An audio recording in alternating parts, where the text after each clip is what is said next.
Can you all just confirm you do see the PowerPoint? Perfect, Yes. thank you. Yep, I see it clearly. Thank you. Okay. Well, let's get started then. Thanks so much for joining me this afternoon. I do appreciate you taking the time to engage with me on my study, Lesbian, Gay, Bisexual, Transgender, and/or Queer Chief Student Affairs Officers, the impact of lived experiences and disclosure on professional identity. This afternoon, we're going to revisit the rationale behind this study. As with many interpretivist qualitative approaches, we're going to recognize my bias and positionality as a researcher, review the literature, framework, and methodology, and of course the data analysis. I hope to spend a majority of our conversation today on the findings and the conclusion. I do, of course, want to thank all of you for critically engaging with me on my work over the past year and a few months. Each of you has contributed to my ability to create an interview protocol, to market to the right groups, to engage critically with the data, and continue to incorporate my theoretical framework as a foundation for the study through continual reflection as well. The research is driven by one central question, and that's how do lesbian, gay, bisexual, transgender, and/or queer Chief Student Affairs officers perceive their sexuality, sexual orientation, and disclosure have impacted their professional progression and identity. This research hopes to fill a literature gap on how LGBTQ+ administrators, particularly student affairs professionals, experience their campus climates and how those experiences impacted their career trajectory. These experiences on campus include intentional disclosure choices as well as dilemmas in how to incorporate their sexuality into a professional persona on campus. So qualitative research really realizes that the interviewer is the primary data instrument, and as such, positionality is an important aspect to that work. Like many of my participants, I began my student affairs journey within residence life, as I started as an RA, and one of my participants started as, in her words, a glamorous desk assistant on the midnight shift. I currently serve as an assistant dean of students, and a trajectory I hope will soon include a chief student affairs officer position such as vice president or dean of students. So this research was important as I wanted to understand how chief student affairs officers manage their sexuality in the workplace. I also identify as a homosexual, white, cisgender male, meaning that my gender aligns with my biological sex, and I also acknowledge that a majority of my gender expression fits within masculine norms. And as we begin talking about queer theory, that'll be an important thing to acknowledge. Lastly, in my life, I began to disclose my sexuality and orientation at around 14 years old, which is considerably younger than a majority of my participants who came out around age 20 to 25. I've also chosen to be out in all of my job interviews, on my resume, and in my workplace as well, which is something my participants talked about. Literature supports that workplace discrimination is a fear of employees, both in larger organizations, blue-collar organizations, as well as higher education campuses.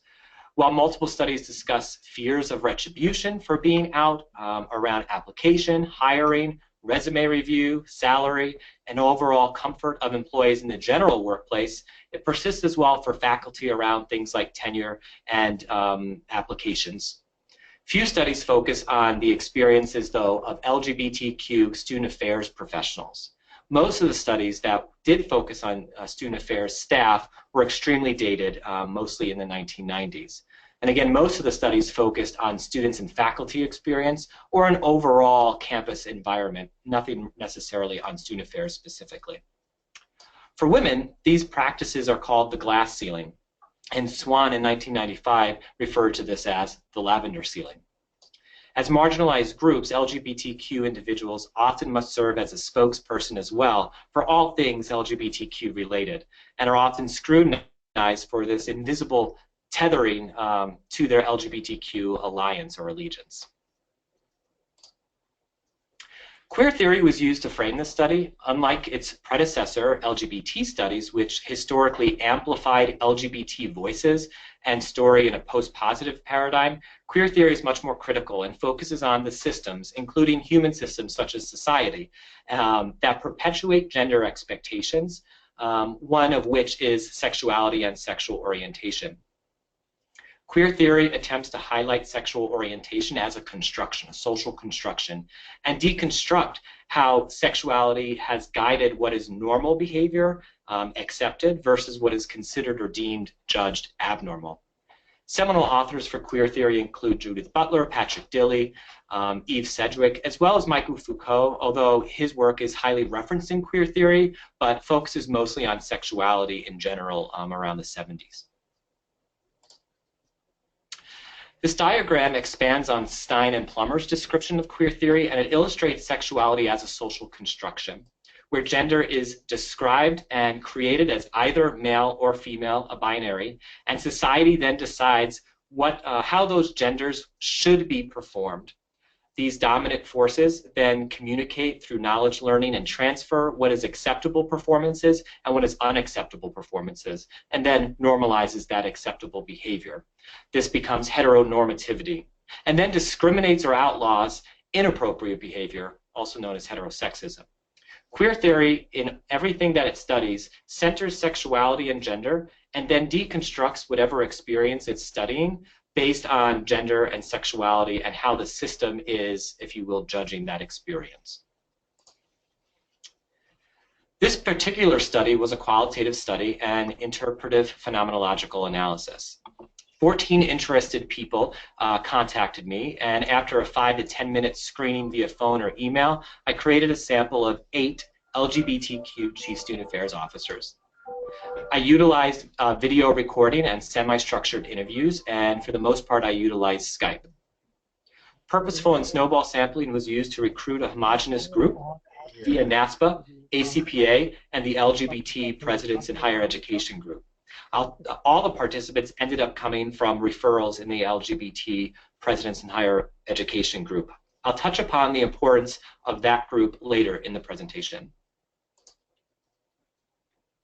Some of the sample questions I wanted you to be able to see focused really on how the participants thought of their experience. How would they describe their gender and their sexual orientation, and in what ways what factors might change the way they present that information. When they think about their sexual orientation throughout their day, what it was like to first disclose their orientation and how their disclosure has maybe changed over time.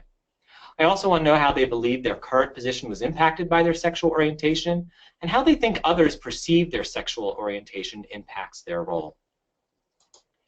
As an IPA study, it's an iterative process which begins with the immersion of the researcher in the data. I used in vivo and initial coding. I did a line-by-line reading of each transcript, and codes were then consolidated using axial coding when something perhaps was on a continuum, and I'll point those out in a little bit, and focus coding to consolidate things that were alike. Each individual transcript was then compared for similar groupings, which is when the superordinate and subordinate themes emerged. I continually reflected on my positionality, what I expected to get out of the data and what surprised me, how my experiences impacted how I reacted to the data. In addition, I used member checking of the transcripts as well as the major themes for all my participants, and I conducted a peer review of my analysis. Coding was done in multiple ways, from simple post-its all around my office on a desk when I reheard an interview, when I was transcribing, or when I was coding. I also used Microsoft Word for initial codes, but finally I did include MaxQDA as a way to look at themes and structure themes once I had individual codes created for each transcript. An IPA amplifies particular voices and the individual voice. It does so while individual themes may arise, it always stays true to the individual voice. And all of the participants had very unique identities, some of who were completely compartmentalized from their sexuality and their work, and others who felt the need to be not compromising. The quotes that are on your screen right now are quotes that I feel almost represented the persona of the individual. David was gay and out and not compromising, while Craig self-initiated himself as Gold Star gay. Tyler, it was very important that he wasn't a poster child for the LGBT movement, and Carl recognized that LGBT folks in his experience were welcome to a certain point. Manuel's early upbringing, which we'll talk about, indicated that he struggled with coming out because of how his family might respond and the shame associated with that, while Mark compartmentalized his identity completely. Patricia really focused on the 70s and 80s and how that early experience helped her appreciate the progressive nature of today. And Patrick talked about the importance of recognizing you are coming out on a daily basis. You'll notice from my participant profiles that all but one of my participants identified as gay men. Many worked in the South or the Midwest, which were self-described as red states, while some were very specific in choosing urban, friendly blue states, which always impacted their experience. Some also worked at religious institutions, and some chose to use the word cisgender to identify their gender designation, while others chose not to. Participants explored deeply their experiences which they felt alone in the decisions or when they had to justify their actions. Tyler, discussing a time when the President's Cabinet chose to remove lesbian and gay individuals from the non-discrimination notice, he recalled in this meeting, wait a minute, you're saying that we took this out of our non-discrimination statement? And they said yes, and his face went red. He could hear his heart in his ear like dum, dum, dum. And then I was thinking, what do I do? What do I do? What do I do? This quote explains how Tyler felt targeted, discriminated against, that the university would no longer be providing equal partner benefits, and that he was also required to speak up on behalf of all things LGBT. But also juxtapose that against not wanting to appear personally offended or that others believe his sexuality was clouding his objectivity or work performance. This quote represented almost all of the themes that arose from this study, which is, how gay are you? This explored gender expression and behaviors that participants believed stoked the fears in heterosexual individuals. The specific individual and specific place. This was the juxtaposition between time and place and how those experiences impacted the participants' present day as they reflected on the past, but also their specific institution today and their region, how that impacted their decision-making to disclose their identity. The big gay on campus, which explored tokenization. And second-class citizen, explicit or implicit instances of feeling not quite adequate or targeted. Surprisingly, when I first began the study, I anticipated I would spend most of my time in second-class citizen or in experiences related to that. These major themes were in vivo quotes that were elevated into superordinate themes. This table included in my thesis outlines the sum of codes by participant and by superordinate theme and subordinate theme. Nearly all subordinate themes, again, are in vivo codes that I elevated to be a sub-theme or superordinate theme when other participant quotes tended to align with another participant's perception. Under Big Gay on Campus, we'll talk about how these participants naturally had a social justice orientation and how sometimes they were appointed to be the big gay on campus or they self-appointed that role for themselves. But the idea that when they were asked to do something, they did feel as though they were being tokenized.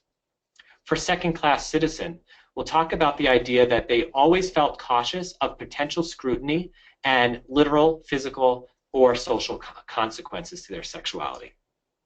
In the specific individual and specific place, there was a sense of positional power where they didn't know if today things are more progressive and accepting, or because of their role, they simply aren't hearing the discriminatory factors anymore.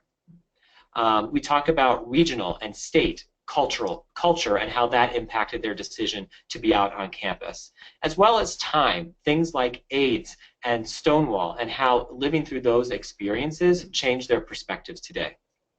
In How Gay Are You?, we talk about how being partnered affects whether or not the participant felt as though they were threatening on campus, and that participants come out in big ways and in small ways, but they do so all the time. And overall, the importance of being authentic. Major themes, as I've mentioned, was created based on participant quotes. Subcodes and themes represented the experiences of all participants. In The Big Gay on Campus, Craig described the fact that he refers to himself as the big gay on campus. And when I had interviews with other participants, they talked about the times when they felt tokenized. For example, they were always social justice advocates. However, they often felt that their advocacy made them feel as though they were asked to do things that was outside of their job responsibilities. When they noted that they were diversity consultants or trainings or had done LGBT trainings perhaps on their resume, they were always asked to do that at another institution and sometimes outside of the student affairs role. They were asked to act as advisors to LGBT clubs. And they often felt sometimes that this was an obligation, that they were paraded, and they saw others paraded out because of their sexuality, and that they were often the litmus test for policies and whether or not the policy was LGBT friendly. They really had this fear and common resistance of being known as the gay vice president. They had a social equity orientation, but they didn't want to be the standard bearer. Under second-class citizen, this came from Patrick, who talked about times in which he was actively protested against, and that others made him feel as though, made a point to make it appear as though he was doing things wrong in his position because of his sexuality. But he was the first to know that the state that these were unknown consequences. He was always exploring what others might be thinking, but he never really knew for sure if it was because of his sexuality. There was also this idea of having a hidden agenda, that participants had a scrutiny for hiring workers or talking with LGBT students, that there was this alliance there that would allow them to prioritize LGBT students over all other students. Participants talked about being excluded from work functions, being told not to bring a partner to a holiday party, or not being able to live on campus with their married partner. There was this double standard, and sometimes there were issues of physical safety. In the specific individual and specific place, Patrick also noticed that he would assume that all of my participants, their experiences would be very different based on the specific person and their experience. And Patricia also noted that so much has changed, it's a different world. So much has changed for the participants in that they were in elevated positions of powers. So sometimes we talk about whether that created an earned authenticity that perhaps an entry-level employee might not feel. So the discrimination might still be there on their campus, but as a person in a position of power, they had the privilege of not having that discrimination. They always searched for a healthy, supportive community of practice, one where, particularly if they had a negative situation earlier in their career, they would search for a more friendly environment in their next area. Not the same country. This was a big theme that I didn't anticipate. The idea that the decade in which the participant grew up truly impacted how they view the world today. They view themselves as much more fortunate. And they were brought up during this time when LGBT folks were outwardly and explicitly marginalized. Carl said, these beliefs are ingrained in us all, different messages from when we are very young, very little, and we have to unpack them, hold them up to the light, and look at all sides to see whether they're relevant. AIDS because that was in the 80s and was emerging, actually infused some of the social justice advocacy. Around how gay are you? Surprisingly, whether or not you're partnered creates a definition of whether or not you are threatening or not threatening as an LGBT individual. Those who identified as being single felt that they weren't able to date on campus. They weren't able to participate in a dating website, and they felt that being in a relationship created risks to them, or not being in a relationship created risks to them. There were also opportunities for interview disclosure. When did they do that? How pink is their resume? And particularly as they began searching for their next role as president, how out did they want to be? They noted that you must be demonstrably queer, that enacting your orientation, whether you're gold-starred gay or can pass as straight, do you advocate in third person, people perform nonchalance, all to squash the fears of the society around them. And again, this whole idea of being apprehensive to being viewed as the gay vice president. They wanted to be seen as a whole person. So if I had to water this down to 3 words as to what the conclusions were of my study, it's that tokenization is real, scrutiny is real, and performance is real.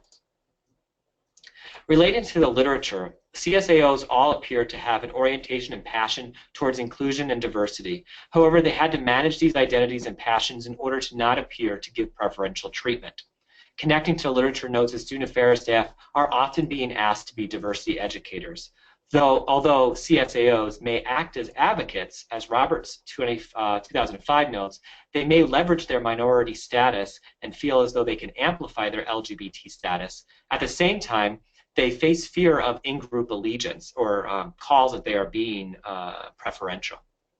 Even when educating in small conversations, such as David informing a coworker that Jamaica was not a safe place for LGBT folks, they are continually speaking on behalf of the LGBT community. They always ask the question, am I qualified to be doing this, or am I being asked to do this because I'm gay?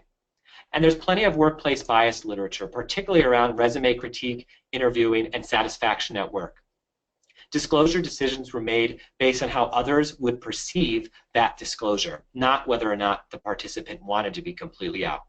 Participants recalled physical and social consequences to being LGBT much earlier in their career and recognized their positional power may have changed that, or that times have changed and the country is simply more accepting. There is still scrutiny, or at least they perceive there to be scrutiny.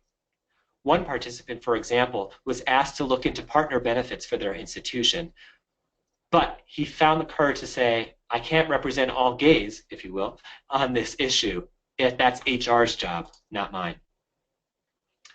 Perception is also based on formative experiences. Participants who grew up in households or decades where LGBT was not accepted noted that they're still recovering from the damage of that heterosexist society and time, and view their sexuality as something that needs to be downplayed and their personal life compartmentalized. Earlier experiences of what it means to be gay, such as the 80s, 70s, AIDS, raids, Stonewall, all impacted the identity of the authors today.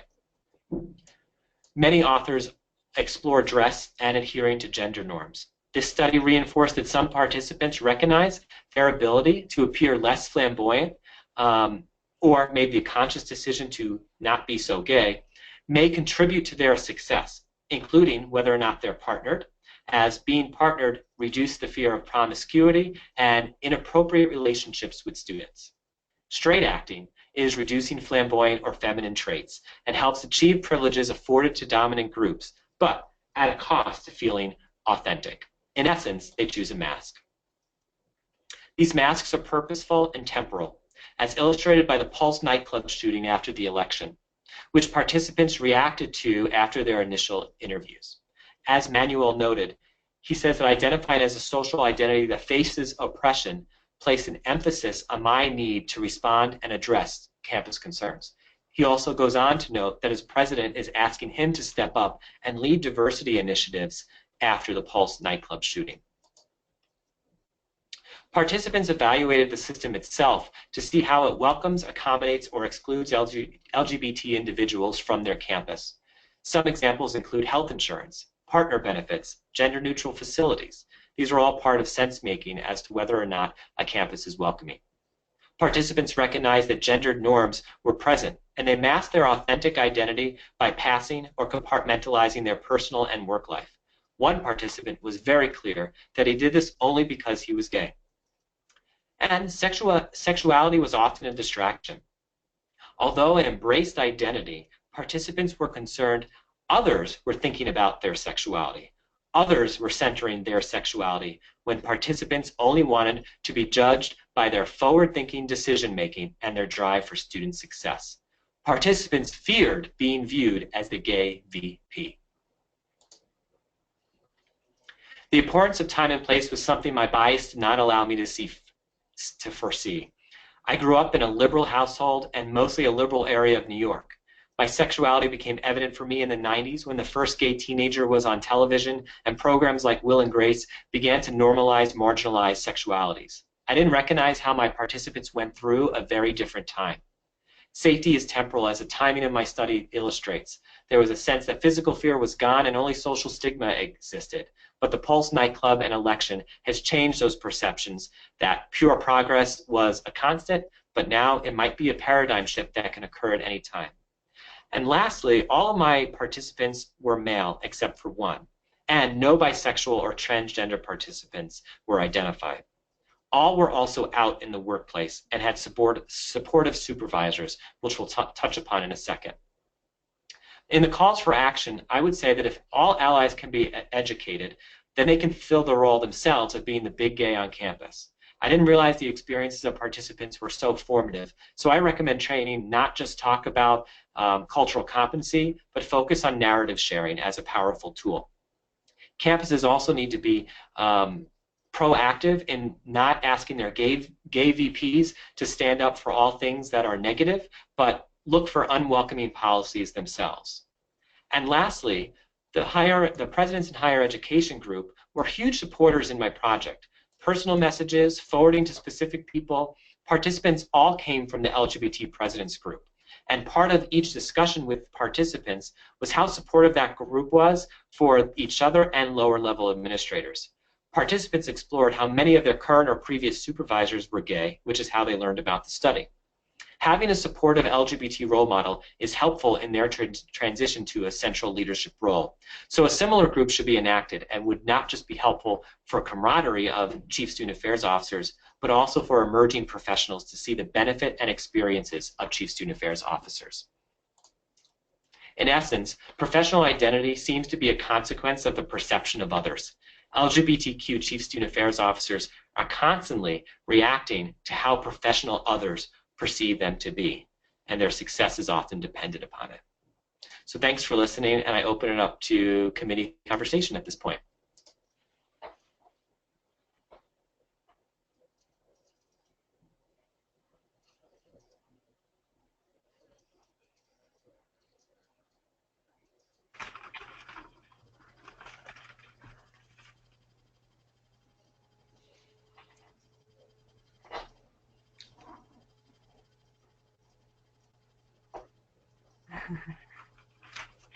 Brian, we can't hear you. I don't know if you can hear us. Okay. How about now? Now we can hear you. Okay, excellent. So, Dr. McCready, you're up first. I'm going to turn it over to you and let you begin with some of the questions. Oh, good. Well, I have to say, you were an A student in my courses, and you're still an A student. So it's a great presentation. Thank you. I have quite a few questions that I'd like to ask. We're not going to have time for all of them. So I'm going to skip. I always have a couple of really picky questions. Dr. Patterson will tell you that I always come up with some nasty little thing that's missing in the document. I'm not going to do that to you because I think we have some bigger issues to discuss. So I have two. We do two questions in each round. So here's, if you would spend a minute for me on pages 8, from 8 to 9 in your document, you talk about evidence in the literature of, I'm sorry to bring up your paper, but you talk about evidence of faculty and staff discrimination at the bottom of 8 and the top of 9. And you cite a paper, and I wondered if you would spend a minute and tell me about that citation and others that you have that would actually provide evidence of faculty and staff discrimination. Because I wasn't sure it was there, and I want to hear you tell me where it is and if there's just one. I would hope there are multiples, so fire away, please. Absolutely. One of the ones that I think was really impactful for me was Barile and Stewart. They interviewed faculty and specifically talked about how tenure decisions also depended on field. So like whether you were in the STEM field or the humanities field, how that, and tenured and not tenured, how that impacted how much of an advocate you were on your campus. So if you had tenure, you might be an advocate for, say, marriage or partner benefits. You might be an advocate for tenure for somebody else who identifies as LGBT. In addition, there was work by Messenger, who talks about faculty experience of whether or not their campus, how they made sense of their campus in general. So campus, not just their interactions with other people, but how discrimination statements, whether it included LGBT or lesbian sexual orientation and gender expression, how they decided what campus to attend or to apply for. My apologies. In addition, there was Raggins and Cornwell, who also talked about perceived discrimination on campus. Fuller, Chang, and Rubens was probably a very big one, and they talked about passing and how when you can pass as straight on a college campus, your students actually reported higher levels of satisfaction with, say, a lecture than if you were to talk about personal LGBT experiences. So those were some of the calls for faculty and how faculty were asked for how they perceived their campus, but the literature, as I said, was missing how staff as a subgroup, and particularly student affairs folks, experience the workplace. Vaccaro. So I'm really focused on whether or not you're giving really good support clearly for your sentence that you say, while institutions of higher education may have a more liberal climate in regard to sexual orientation, employees still experience discrimination, though most research focuses on the experience of students and faculty. So I'm just you cite this Croteau and Lark, Gray, McKenna, Buchanan, etc. Which of those specifically addresses what data in these paragraphs? Which of these reports specifically supports that issue of administrative employees and discrimination? Sure. Well, Croteau in '96, he was actually the only study that I was able to find that talked about student affairs professionals. So in those paragraphs, I also mentioned a little bit sooner Billerema and Stewart and Croteau, Luggs and Toombs, which talks about professional wear and how a faculty member presents themselves on a college campus. So Croteau is the only one that talked about staff, specifically student affairs workers. I think the document also talks in general about campus climates. Vaccaro talks about staff, faculty, and students as one group, and then Wren, in all of her work, which I also cite in the document, perhaps not in that specific paragraph, talks about the student perspective and how students emerge as LGBT advocates on campus with the help of student affairs folks. Well, the reason I'm asking about that is it seems to me that's a little bit of a fulcrum or linchpin of your argument. And interestingly, there's no doubt in my mind that it's there. I mean, I'm convinced that it exists. I'm just, in a scholarly sense, I would want to know that you had some specific research data that supported the point. And if the only thing you can find is an older study, then that's what you've got. So I'll give you a note. I'll send you a copy of your paper back with a note on that. But if there is a way to make that point with a little more backup, I think it builds a better foundation for things moving forward. So here's my second question.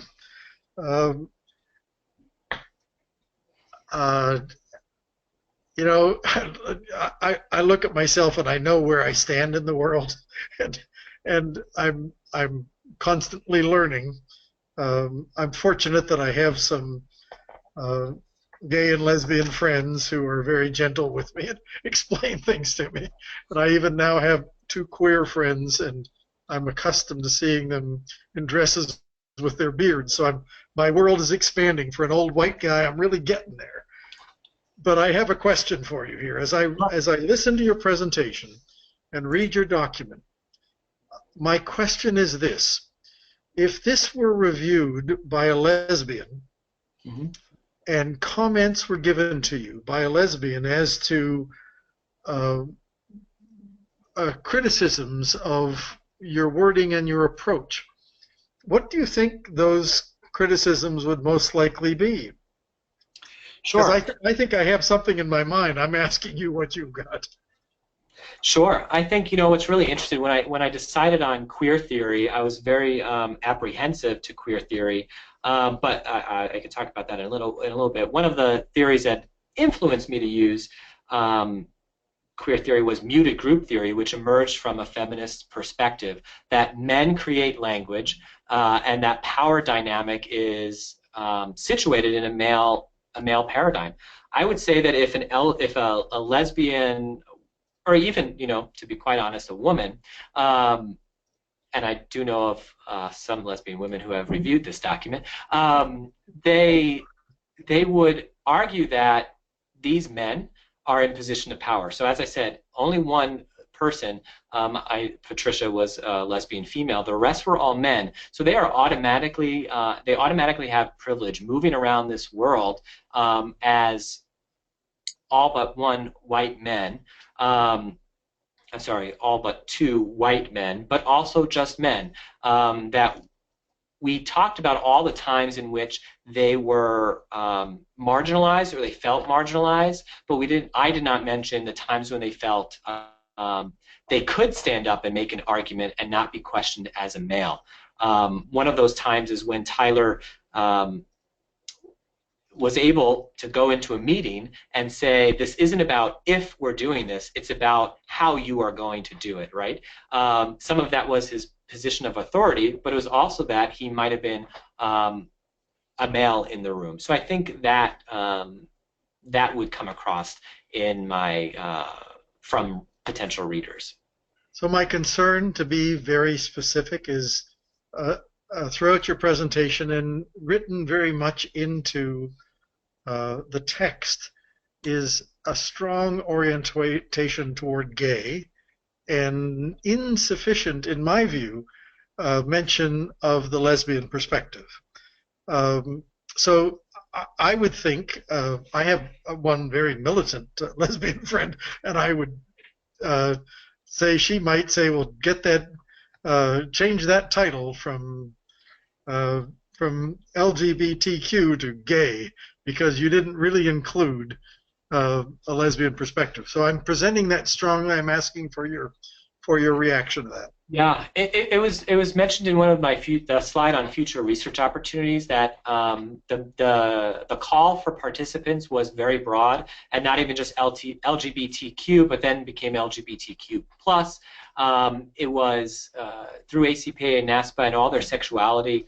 So the intention was there to get a diverse pool, and I was personally disappointed that I even reached out again to NASPA and ACPA and the President's Group, and specific individuals were recommended to me, and I reached out to them who would identify as also bringing a perspective of more than just one or two persons of color, a more inclusive approach. I initially, actually, when I began writing this document before my interviews, began with the title Lesbian and Gay Employees, or Chief Student Affairs Officers, and it was recommended much earlier in the research courses that I aim for the inclusion, and I aimed for it, and I didn't hit the target, and I think adjusting the title would be appropriate to either lesbian and gay, because I did have a really good example of one of the participants not only broke the lavender ceiling, but also the glass ceiling.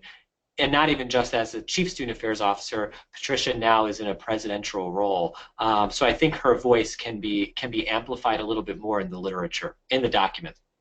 Well, what I want, it's a good study. You've done great work. I just want to make sure that the denomination we put on it is the most accurate we can get.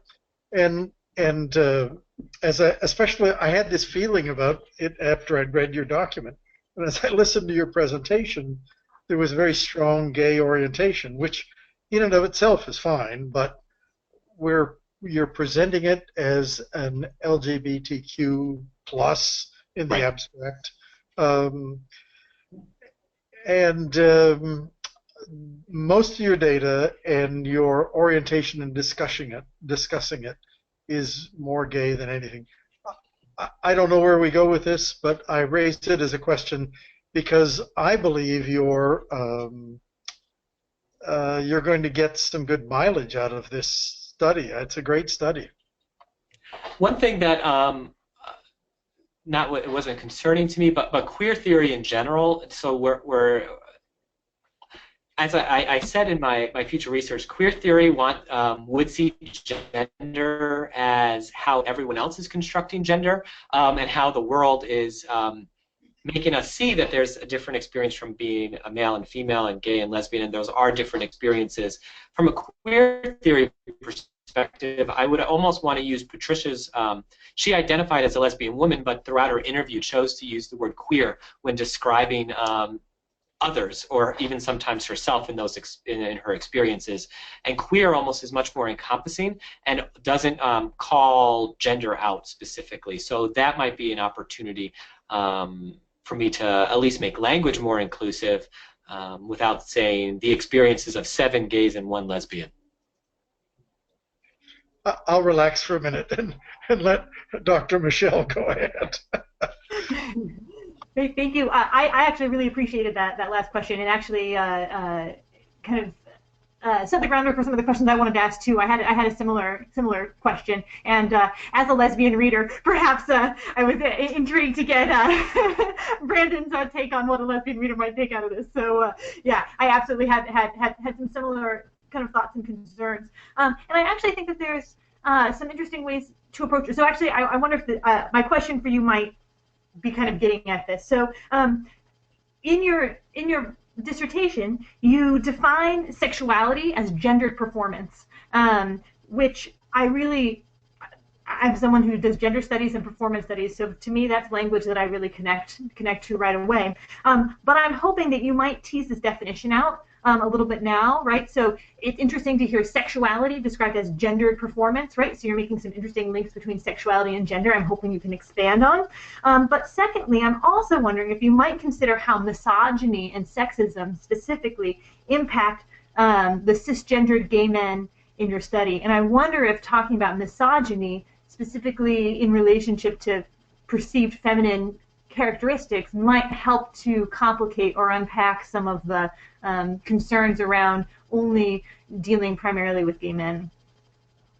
Absolutely. So when earlier at my proposal defense, one of the things that my first and second reader and I had a healthy conversation about was the idea of the difference between sexual orientation and sexuality, right? And it became clearer to me as I dove a little bit more deeply into queer theory, that queer theory really isn't focusing just on sexuality, or sexual orientation, in that I am a gay male. It really takes a step back and talks about the fact that we have gender, and as you know, gender is male and female, and appropriate gender expression is that a male enjoys the company of a female, and a female enjoys the company of a man, and that these men act like this, and these females act like this. So it really talks about all that being a performance. So I see sexuality as how you enact your gender, and that includes who you're married to, who you're dating, who you choose not to be married to, who you're attracted to, how you act, as Dr. McCready just said, how you express your gender in the way you dress. So sexuality is almost the umbrella term that I wish that we focus on a little bit more than just sexual orientation. Sexual orientation is a component of who you enjoy, who you find attractive, while sexuality, it almost complicates all of that and saying, well, let's take sexual orientation a step back, and that we have these ideas of what it means to be a man and what it means to be a woman, and that is how sexuality is enacted.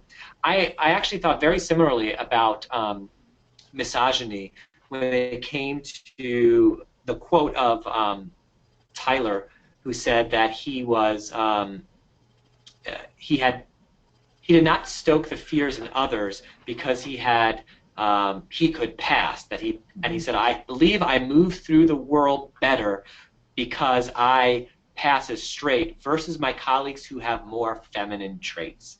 And I thought that was really interesting, to the point where I made sure that it's in the document, because he was amplifying masculine traits versus a trait that others might perceive as feminine or less than.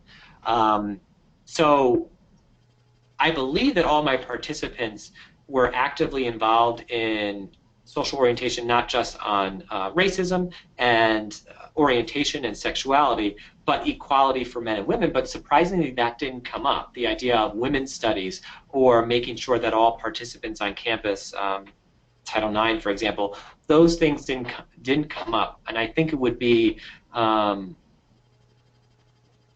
perhaps not inappropriate, it's not the right word, but the fact that I didn't unpack what it means for masculine traits to be successful and feminine traits to be unsuccessful, perhaps is a disservice in the document. I mean, I think it certainly might get to some really interesting things, right, in terms of like who is getting promoted and why, and are these parts of gender performance that folks are trying to use in terms of strategies of passing or not passing, and what kind of anxieties are provoked either for students or for the staff members themselves. Yeah, I guess it also kind of takes us a little bit into the terrain of some interesting trans theory that's been coming up in terms of trans women thinking about trans misogyny as being a way to operate there. So it just seems like there's maybe an opportunity to kind of explore that a little bit more. But certainly, I think that there's something important about looking at a very specific population, and in looking at a largely cisgender gay male population, I think you have uncovered some really interesting data, and I wonder if a name shift wouldn't just help with that a little bit. Although I certainly don't want to discount Patricia's testimony too. Right. Yeah. Great. I also am curious to kind of move to my second question. In considering the role of the big gay on campus, it seemed like you've uncovered an assumption that you also note in the literature, where minority communities are expected to advocate on behalf of their minority community and to educate the majority about minority positionality. And you address this a little bit in your talk. But I wonder if you might think about this question of conflation of identity with expertise, right? So how is it that LGBT people are understood to have expertise in everything about their identity simply by being identified in that way? And I was wondering if you found that your participants have training in gender and sexuality studies when they're asked to fulfill these roles, and what kind of solutions you might propose. For instance, you suggest that maybe there should be education across the board in these areas. How might that work to address the issue? And is the question of tokenizing LGBTQ personnel, does it relieve the institution of the pressure of finding experts to come in and fill these roles? Does that perhaps create some of the problems that you're identifying? Yes to both. We spent time on the big gay on campus and that role, and whether it was self-appointed or whether they accepted that role or actively resisted that role. Some of my participants were excited to participate in this study because they had just done their doctorate degree in gender-neutral housing, or the supporting LGBT students on campus, right? So a lot of them had experience, recent experience in research on LGBT affairs, and they had done earlier work in social justice advocacy, for example, on their campus, earlier in their career on LGBTQ competency. Their training was mostly self-guided, I would say. As student affairs professionals, I think they all kind of agreed that that they owned, if you will, diversity and inclusion related outreach for students. They were often overseeing LGBT student offices. They were overseeing intercultural or multicultural affairs. So some of that practical experience helped train them. But they always asked that same exact question, whether or not their expertise or them filling in for this role or doing this work was because they had the expertise to do it, or because someone thought you have the positionality for this, therefore we're going to put you there and people won't hesitate if you're doing it. There's also, hearing almost all of my participants talk about this tokenization, had me reflect on my experiences. When, similar to one of my participants who was asked, to spearhead an HR initiative because the participant wanted partner benefits, so they were asked to spearhead it when it should have been the obligation of the institution.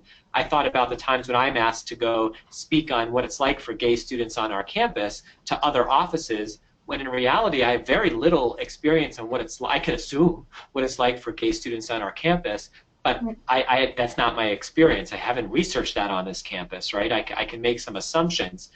So they asked that pivotal question. And I think the training aspect that I talk about is not just cultural competency training where you go through a list of definitions and maybe some historical components. It really would focus on narrative sharing. That was really impactful for me to hear my participants talk about what it was like to see friends die, to see friends be arrested in Austin, Texas, to see what it was like for police to raid a gay bar. So understanding that narrative of a specific individual and specific place helps, I think, all people have a sense of empathy, that then they can say, wow, I wonder how this policy supports David versus how does this policy support LGBT people. So I think that's important. I think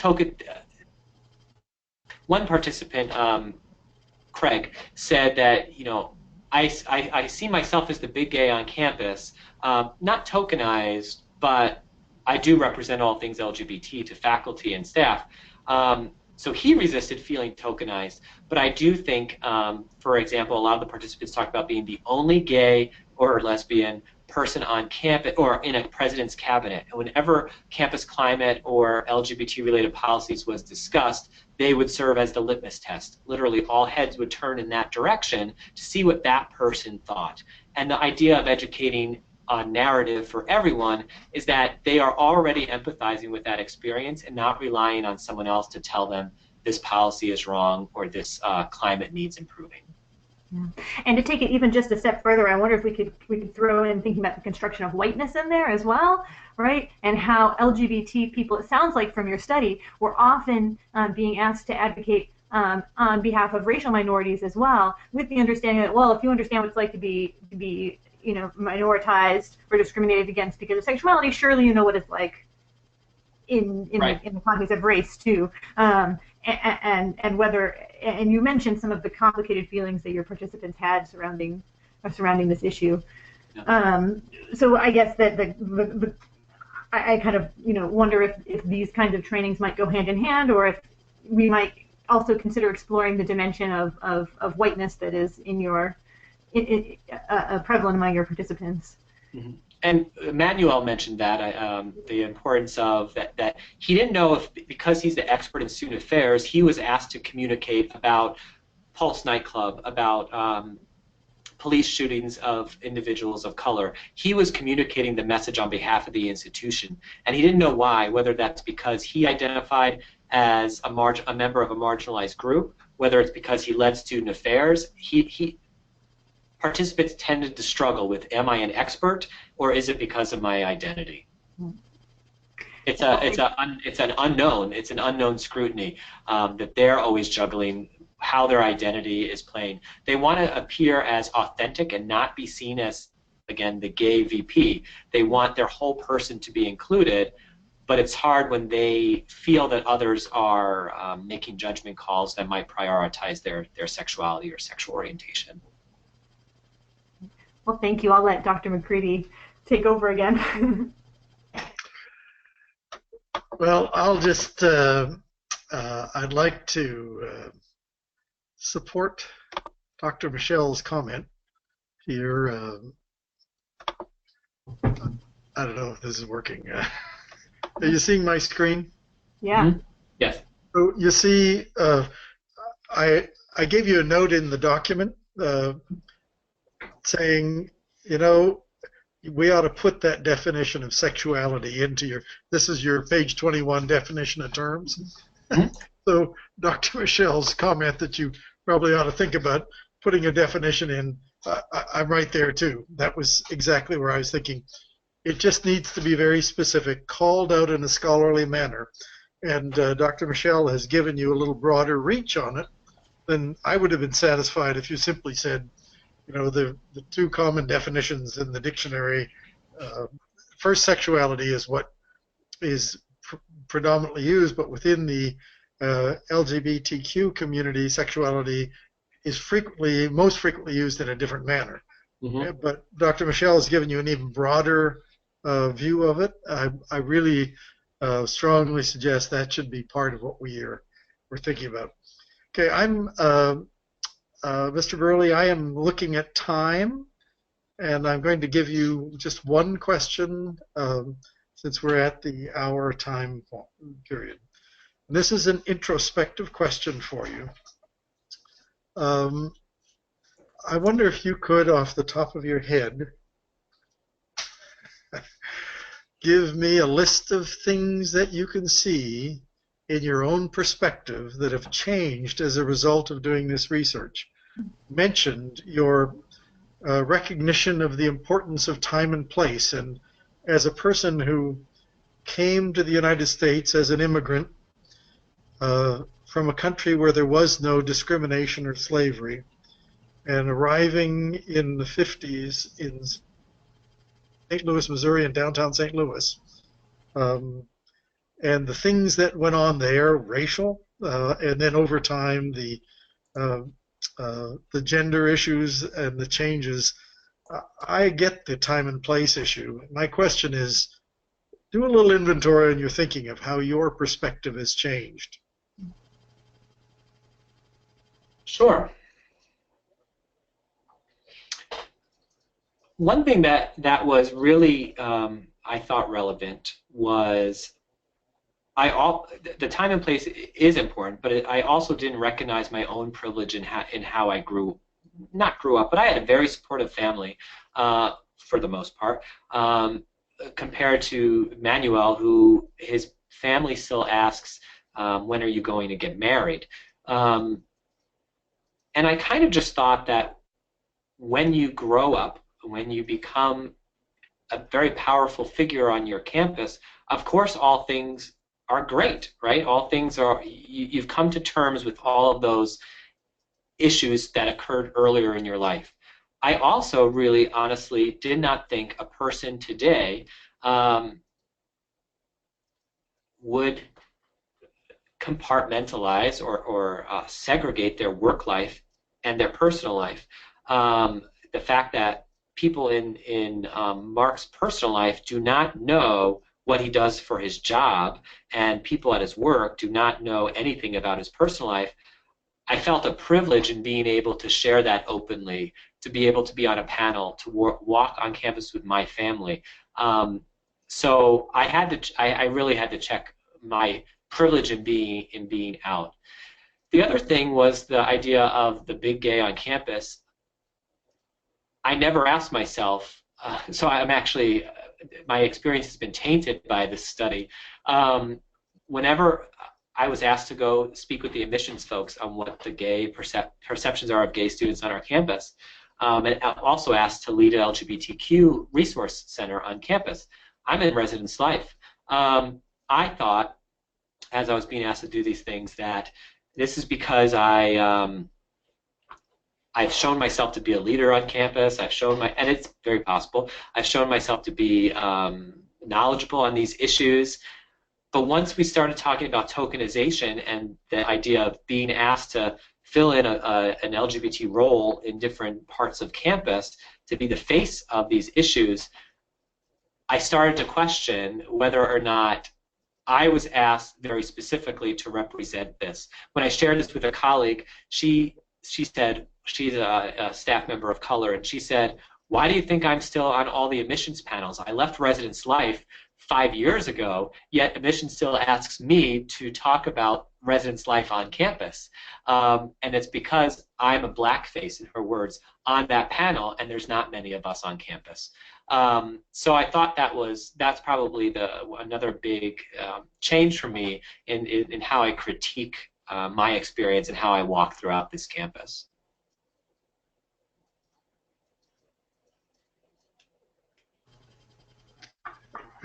So I know we're almost.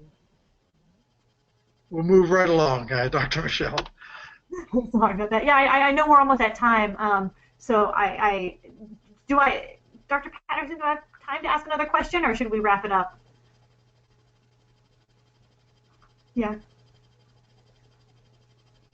All right. So I'll just ask just to follow up on Dr. McCready's question. What are your plans for this project now that it's completed as a or nearly completed as a dissertation? What's the next step for this research? The number one step is the fact that the LGBTQ Presidents in Higher Education group was really supportive. I would like to create a similar group for aspiring Chief Student Affairs Officers, or a